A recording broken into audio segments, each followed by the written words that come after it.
there'd be a lot of poop in my pants. I've seen a 6-foot alligator go swinging through the air and slam into a tree. These guys are the scientists of the supernatural, lecturers leaving lessons for inquiring laymen. They are applying the scientific method to a world that baffles science. They are the cryptids of the corn. But who else has big black wings and red eyes? Batman. Oh, Mothman. Oh yeah, Mothman. A great white shark was stolen. Oh, someone stole a shark? I got stuff for you don't even know about. She's a witch. She turned me into a newt. Who knows? Anything could be possible. Anything could be possible. It's really big abduction vibes. Holy moly. It sounds like you were abducted. And it just stood up. I mean, it just like kept going and going. And she goes, what the?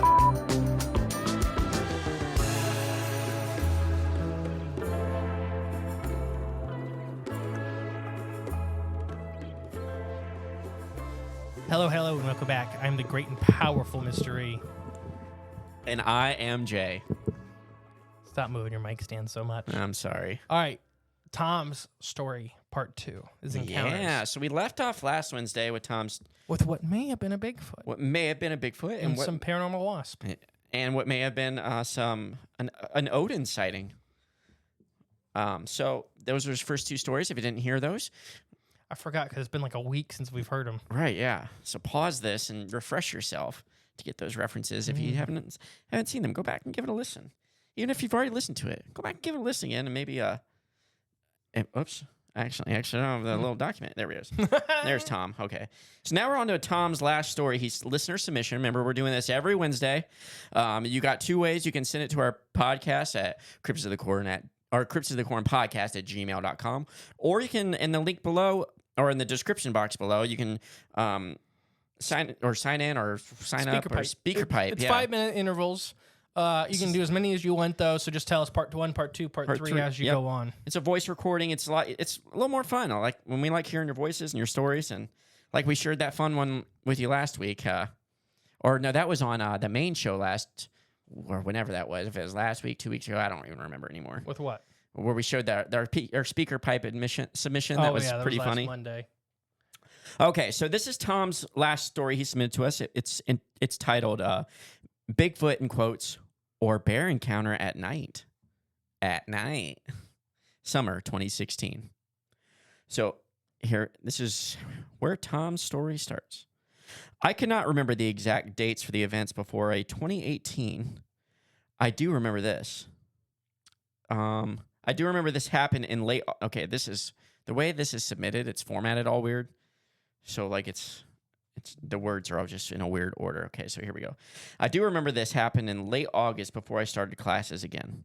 My buddy Ben and I drove up to Beckler to a spot just off this not very traveled road and parked the truck on a downhill side so we were facing the 20-foot ridge that led to a steep mountain ascent. Now, to remind you from last week, this is where Tom and Beckler's River was the one where this place where he saw that raven sighting. So he's roughly within the same area. This just happens to take place a few more years before. Looks about 5 years prior too. So we had camped there before 4 times or so in this exact spot. When we got up there, we did see a lot of coyote tracks and had heard some howls later in the evening. The weird thing was the tracks were leading down the road towards civilization. Kind of weird for coyotes. We brought up my king shepherd Leo at the time, and Leo was also featured in last week's episode. He was an intelligent, protective, and loyal dog who also weighed over 100 pounds and had a decent prey drive. In August of 2015, I took him 10 miles into the backcountry to camp, and he scared off a small, dumb black bear away from my campsite.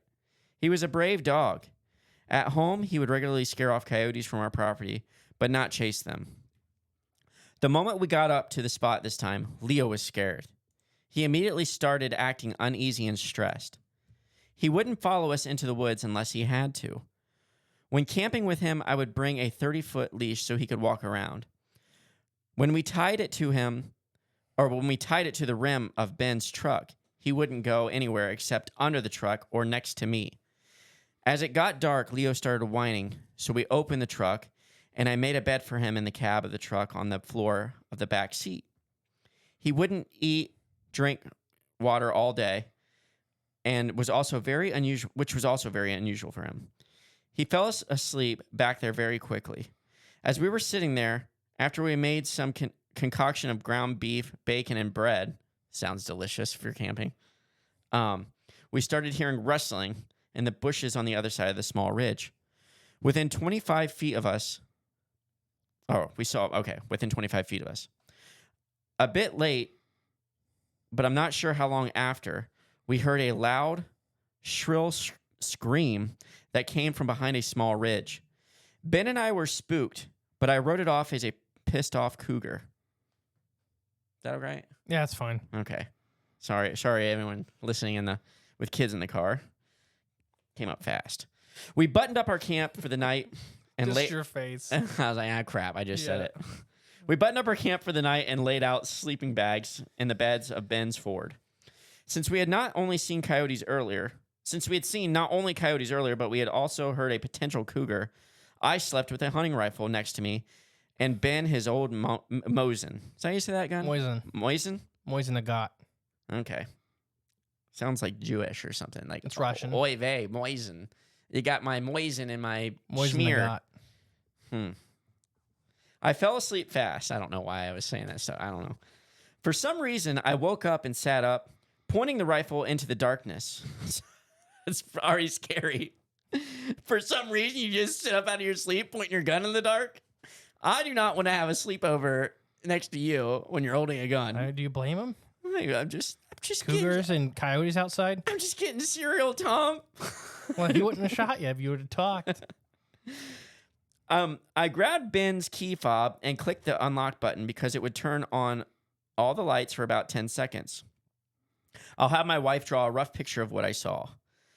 I saw, well above the level of the road, two piercing red dots attached to a smaller than average head on a giant furry silhouette. The trucks weren't even bright enough to show more than his eyes and a furry silhouette that was standing taller than the stump across the road. It was standing what looked like near a stump, but a little behind it. I tried to wake up Ben, not breaking the thing's stare. Okay. Hit a little typo here. Ben sat up right as the lights went off. I heard some whumping, he wrote that in quotes, as if an animal was running away. I had no idea what this was. Ben and I packed up our sleeping bags and slept the rest of the night in the truck. It started raining, but I swear I could see something large walking around where our campfire was. Next morning, we woke up and left fast. I regret not looking around for prints, but we were spooked. And that's pretty much the end of his story. That's not a bear. No, I would say not bear Unless either. it's a giant bipedal crocodile. There's not a lot of red eye shine. I was going to say, do crocodiles have red eyes? Yeah, red or yellow, depending on what species of crocodilian. Oh, really? They do have some red? Yeah. Eye shine, right? Yeah. Or reflective? That's the same shine. thing. Yeah. Yeah. Glow, glow is is when the- self-illumination. Gotcha. Owls, some species of owls can have red. Yeah. And red's not because of lucid percutum.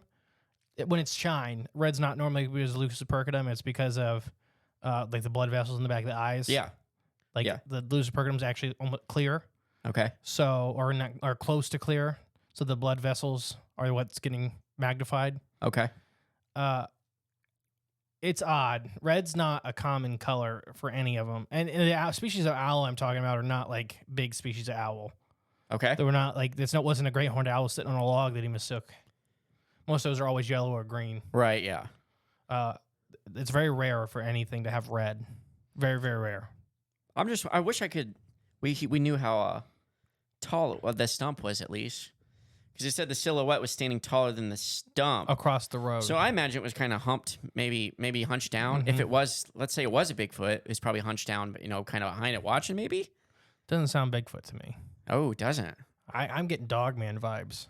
Oh, you're kind of right, actually. Everything about this kind of seems Dogman, stalking campers. You know, even in the one last week, Scream. we didn't really bring that up, but the Scream even too, yeah. Now, I don't know. I'm getting really Dogman vibes, and this could have gone bad. If they didn't get inside, Yeah. they should have listened to And Leo's then still seeing instinct something like circle around. after the fact. Yeah, because I mean, we have stories where Bigfoot will do that. Bigfoot don't get caught. No. I mean, Not like this. Bigfoot almost, if they're gonna like stalk around your vehicle and they want you to, if they want to be caught, they'll be caught. I mean, they'll be. I'm a seen. firm believer in that. Like, they'll smack your 99% of vehicle. Bigfoot, the only reason you see them is because they are allowing you to see them. Right. Yes. This is Dogmen are the ones that get caught because they don't care. They just don't even care. They'll stalk you, circle you, look It's very right at you. different. It's I'm getting very different vibes off of this, and maybe I'm completely wrong, but the vibes I'm getting are very more menacing. Yeah. And So the red inflection definitely adds to that. when he specifically wrote piercing red eyes, like that's a little more. Doesn't break eye contact until the lights go off in the truck, Yeah, that's and then it's gone. But then once they get in the truck, it's circling. He keeps seeing it in the rain. I'm glad he got in the truck. Like, I'm glad Tom. I think he could have been a part of the missing 4-1. Yeah, and maybe that is. I don't think his rifle might not have done anything to Another it. thing is this really small head on top of this big Hulking frame. body. Yeah, And what could be, if he's looking dead on down a Dogman's nose, is that most of the head is straight forward. forward at it. Yeah, like the So snout. it looks tiny from the silhouette. Mhm. But it's not. It's just because everything's frontwards. Right. Exactly. I mean, even Sasquatch, the one I had, I wouldn't say it had a tiny head by any means. Yeah. And that's what I seen was my Sasquatch silhouette. No, I wouldn't call it a tiny head. It was big shoulders, big neck, not a tiny head. Yeah. He's describing it as a tiny head. But I think Yeah. it's this. It's looking at it. What you referred to as a smaller than average head on a giant furry silhouette. I'm thinking Dogman. It does kind of sound like Dogman. And he's in the heart. I know where he lives. He's in the heart of the missing 4-1 country. Ooh, okay. Oh man, I think I wonder if both of his experience were Dogman experience. now with looking back, he's in the same area. Yeah, roughly. Yeah. Very odd stuff. I'm trying to look from his story from last week, but he does have from last week. He has coordinates, but I didn't want to share the exact coordinates. So I don't want to be responsible for somebody going missing because of a dog, man. yeah, exactly. So I'm not gonna do. I'm that. not too scared of Bigfoot anymore for that kind of stuff, unless Yeah. you really provoke them. Yeah. If you provoke a negative response, you provoked it. Right. Exactly. Dogmen are different. Dogmen, I fully believe they take people. I don't know if they eat them. I don't know if they're ritual sacrifice. I don't know, but I do Yeah. believe they take people. I agree. I mean, the one we just had this past year in Ohio of the Dogman sighting by the cop that was gutting the horse. That's right. When Yeah. he literally watched that, he described it as a 4-foot tall furry animal running on its hind legs. That's how he described it. Yeah. Is ripping the guts out of a horse as it was running around. That's scary. I mean, they're not weak animals. That could be your neighbor, like someone like living next to you, like nearby. You never know. If it's the werewolf type or whatever, skin changers or yeah. 4 foot tall, like guy just comes out once a month and Well, gets he your described livestock. it as 4 foot tall because it was hunched over. Oh, okay. The cop. Yeah. So it could just be a normal sized person. Yeah, I mean, even Dogmen are hunched over almost always when they're described. If Yeah. it stands up, it's probably 7 or 8 foot tall. Yeah. But it's the way their bodies are kind of shaped, more gorilla-like, Mm-hmm. much more gorilla. And that's kind of the envision I get off of this too. And this Yeah. doesn't describe it, but it's me adding stuff to the story in my own head. Right. Yeah. You could create the picture he painted in your own head. I think Tom's very lucky not to be a part of David Politis' statistics. Right. Yeah. Oh, yeah. These campers went up with their dog and they were having a normal day and they just seemed to disappear. How odd. So weird. Yeah, We found their truck. We found tufts of dog hair. I mean, we just found the dog. Yeah. He's still in the back seat, It looked like somebody turned him into a hat, but but we found him. yeah.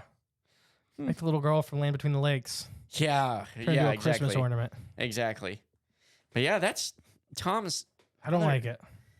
It's scary. I don't think it's the Bigfoot, Tom, just so we're clear. I don't know what it is about the story, but I'm getting very Dogman vibes. Menacey. Yeah. Yeah. And then Bigfoot, they would slap the car. Here's my opinion, is they would either complete, and this is wholly opinionated, they'd either leave you alone after you caught them, Yeah. or they'd be amped up of slapping your car, or throwing rocks, or, Yeah. At least You a know, rock throw or something. yeah. This Not- is very much like predator-prey relationship. Like stalking, you caught it, in the middle of the stalk. The second you broke eye contact, it's gone. Right, yeah. And then it continued to circle around the camp. Yeah. Didn't take anything from the camp. Because Bigfoot steals stuff from camps all the time. All the time. I'm a firm believer in that. The guy with the marshmallows that we talked to. when he put them under in his bag, like and in the middle of it. and they'd unpack it and take the marshmallows and pack it back up. Yeah. He literally thought he was going crazy until he's like recorded doing it. Yeah. And he's like, okay, now I know that the Bigfoot are taking the marshmallows. I feel better about it. Yeah, I'm not as nuts. I mean, I'm not losing like to myself, I'm not as nuts. because Everyone they were else taking weird little things. Like I think they took his harmonica the one time. Oh, I would take that too, I guess. Well, I don't think they liked it at No. night. So it's more they probably threw it in the gully. Oh, they just chucked it. That's the sound of the harmonica flying through the air. I should have queued that up. What? Just the sound of harmonica flying into a cliff face. This smashing. Mm-hmm. Yeah. No, I don't know. I'm getting dog, man. I'm with you on this. I'm very much with you on that. I don't like it. Yeah, that's like Tom. I think you're in an area that I mean, would stay away from this river a little bit, or he's also in the area of like the octopus cat and stuff like that. Oh my gosh! Where these monsters up there, whether they're government experiments or Nephilim experiments or trust your these dogs. ancient cultures. Start trusting your dog. That's a part of the show. Is always trust dogs. Trust dogs. Buy quail. And drink fresh spring water. I don't know. It depends. Don't ever trust a spring. That's what I've learned in my life. Drink safe water. Yeah. If there's no plants around it, there's no animal tracks drinking out of it, you probably shouldn't drink it. Right. That's just little tips of life. Anything else to add to this one? No, this has been an awesome story. I mean, thank you for the submission. Like, big thank you. Like, I don't know. I know we're going to discuss this probably in the future with you personally now that we've read them and or shared it on the show with all of you guys. Heck, we may see you tonight on Patreon. Yeah. For all you listeners out there, if you haven't joined our Patreon, we're doing a lot of fun stuff.